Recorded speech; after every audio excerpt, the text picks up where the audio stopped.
Alright, let's talk wearable tech and diabetes. You've probably seen those headlines, Apple Watch to monitor blood sugar. But is it really that simple? No smartwatch can measure blood sugar directly, it still needs a prick. Dexcom G7, Freestyle Libre 3. These devices are CGMs, they stick to your arm. They send real-time data to your phone, some even sync to the Apple Watch. How accurate are they? Pretty solid.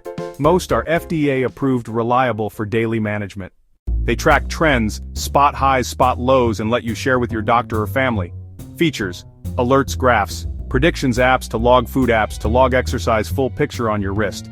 Costs: CGMs aren't cheap. $100, $300 a month out of pocket, insurance affects price. Apple Watch is separate, needs CGM sensor too. Is it worth it? For tight control or fewer pricks, maybe a game changer. For casual curiosity, pretty pricey. Bottom line, promising tech, not magic or mainstream yet. I'll keep you posted as they get smarter and hopefully cheaper.